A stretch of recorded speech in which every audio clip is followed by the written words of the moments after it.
Have you ever wondered how the world would be like to live in a time where we, Homo sapiens, were not the only human species around? Actually, there was a time where we were not the only ones around. Kind of Lord of the Rings or World of Warcraft. Different human species coexisted and roamed the earth together. For instance, Homo heidelbergensis, Homo neanderthalensis, Homo erectus, Denisovans, and Homo floresiensis, aka the Hobbit. Thus, we were definitely not alone. In view of all this video will focus on the Neanderthal man.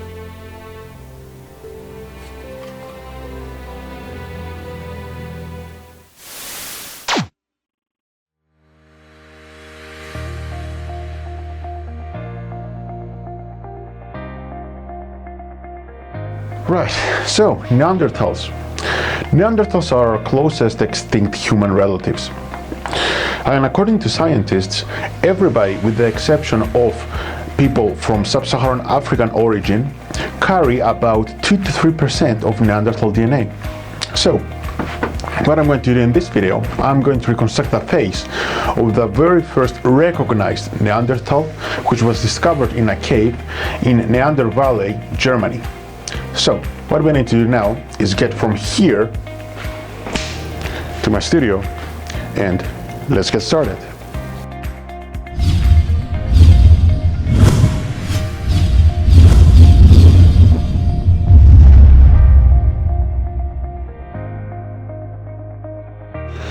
Right, so let's begin with some anthropological features that the Neanderthal humans had.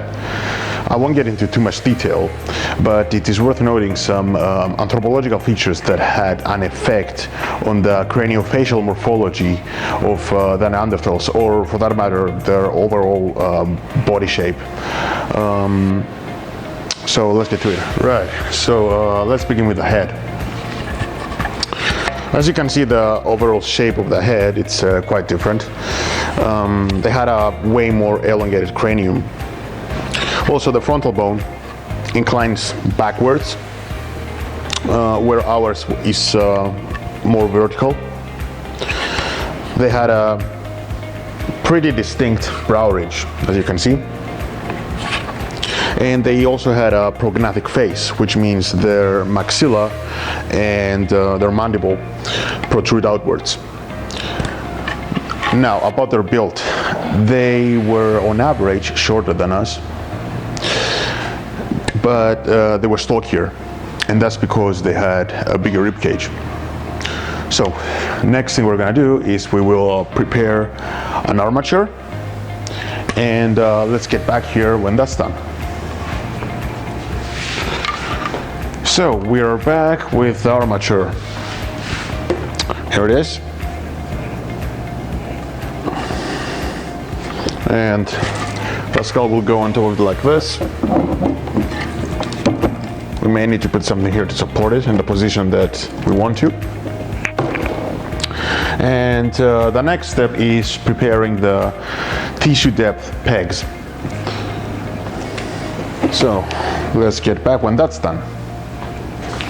So I am back, and as you can see, the skull is pegged and ready to go. So I will not be explaining in this video how the pegging process is done, and that's mainly because the pegging process and how to build an armature, they each deserve their own videos. But something to be mentioned is that as there is no Neanderthal soft tissue data available, because we are dealing with an extinct human species, I have used Australoid, and I will explain why I did that right now. So, the first reason is morphological. This is Australoid, this is Neanderthal. Parenthesis, this is a replica from boneclones.com, it's not real. If it was real, then it would have to be repatriated. Moving on. So, morphologically speaking, there are a lot of apparent similarities. They both have a distinct brow ridge. They both have a large orbit and nasal aperture. They're both prognathic, and they both have a big pallet. So, if the morphology of the skulls is somewhat similar, so should the facial morphology. Obviously, the Neanderthal skull is bigger, but let's move on to reason number 2. And that is simply because, according to some sources, the closest living relatives of Neanderthals are Australian Aboriginals. So there you go. Okay, now, without any further delay, let's begin our reconstruction. Oh, and I should not fail to mention that for this reconstruction I will be using wax. I will begin the reconstruction by adding the muscles of mastication, which are the muscles that help us chew, and then I will add the muscles of facial expression. The first muscle that I will add is going to be the temporalis, which is this muscle over here. And the good thing about this muscle is that usually traces of this muscle are left on the skull, where the attachment is. And it's called the temporal line. So here it goes.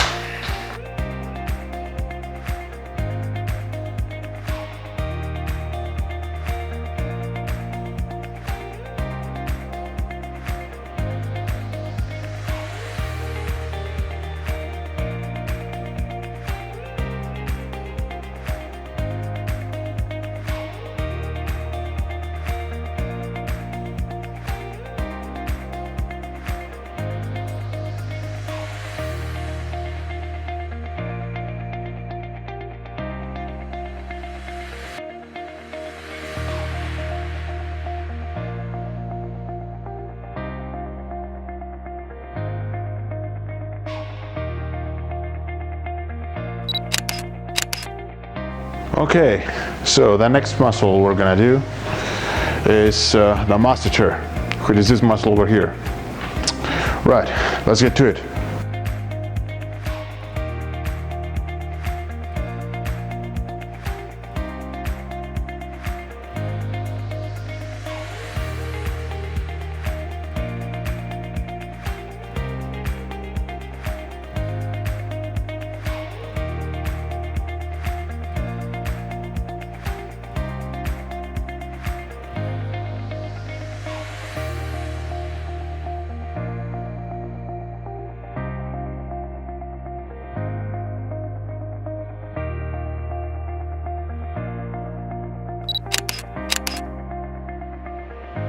Okay, at this point I will start adding the muscles around the mouth area, for instance the vaccinator and the orbicularis oris.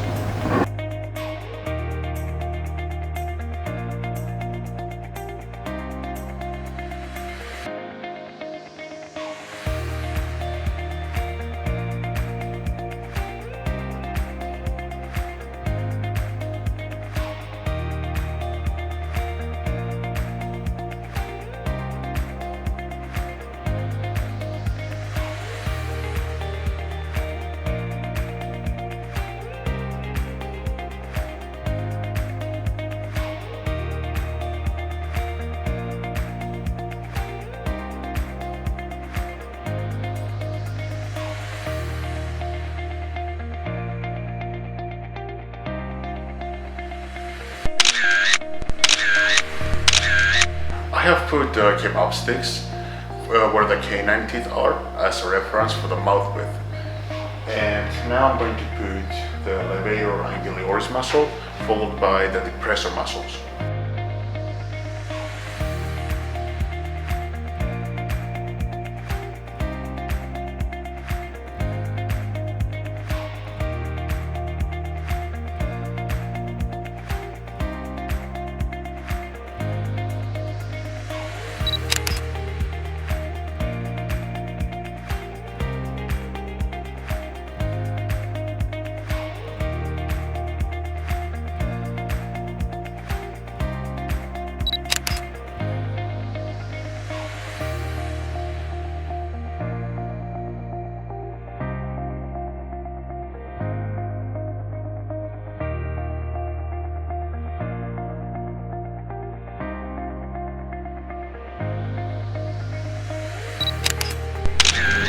The following step is to add the zygomatic muscles.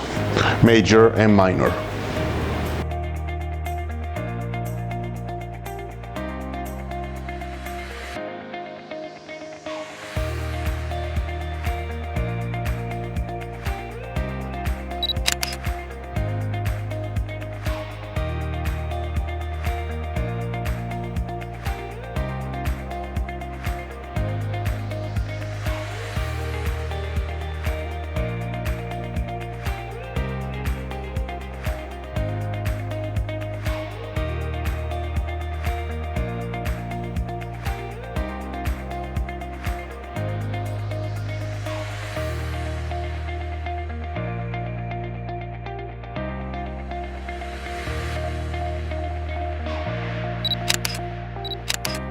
Alright, I'm nearly done with the facial muscles. I even added risorius. And now I'm going to put the eyes. I have glass eyeballs I'm going to use. And the muscles surrounding the eyes, which are the orbicularis oculi.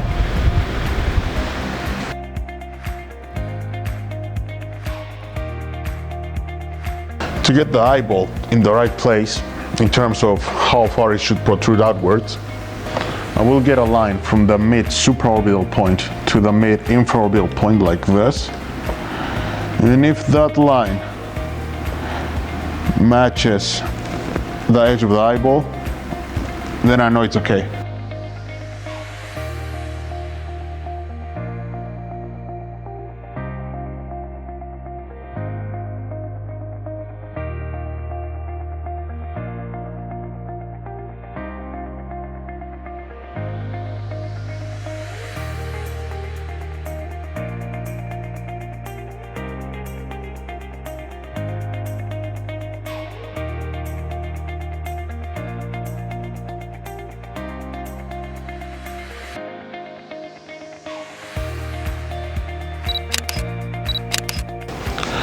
Okay, the following stage is the modeling of the nose.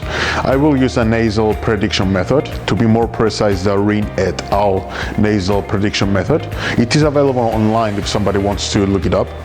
And basically what I'm gonna do is I'm gonna take a few measurements, and using this formula, I'm going to calculate the projection of the nose.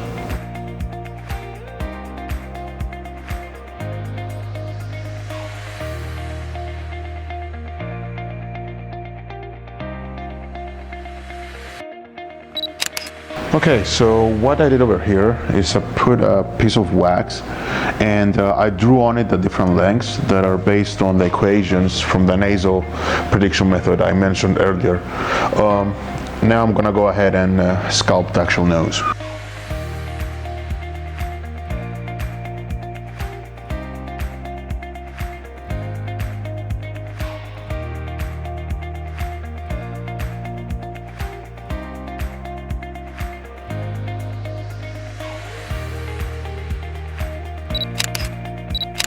Next thing on the list are the parotid glands, fat pads, and the ears.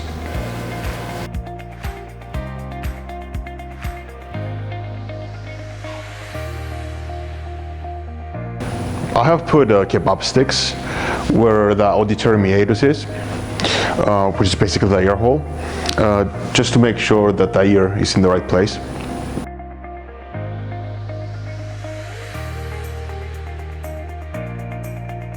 The next step is the application of the skin layer, and I will be working here and there to make it look realistic.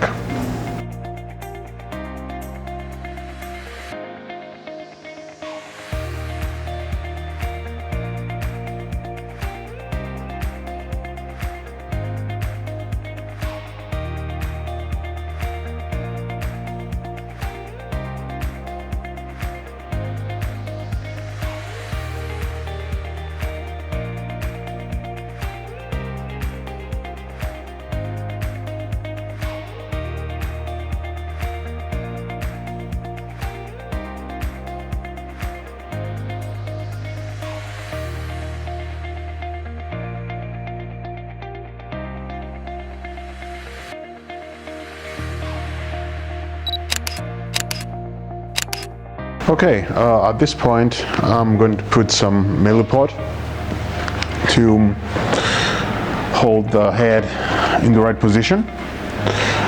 And I'm gonna start working on the torso and the arms.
Alright, so the modeling is done, and the next stage is basically painting the sculpture.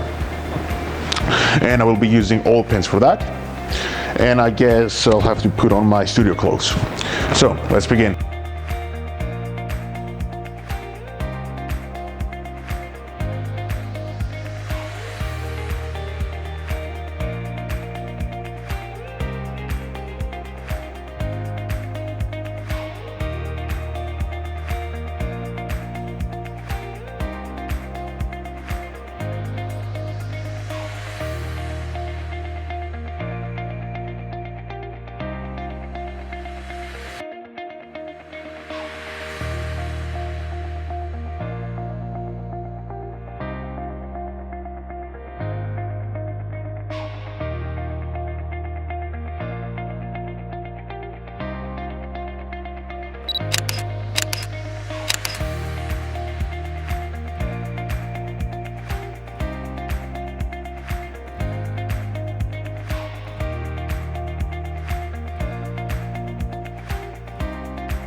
Alright, I can gladly say that the modeling and the painting of the sculpture are done, and what we finally need to do now is to get from here to an exhibition space where we will decorate him with feathers. So historical information suggests that they put feathers on them, and we will label the base of the sculpture.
Okay, this is it. So thank you everybody for watching. I hope you enjoyed it, and see you later.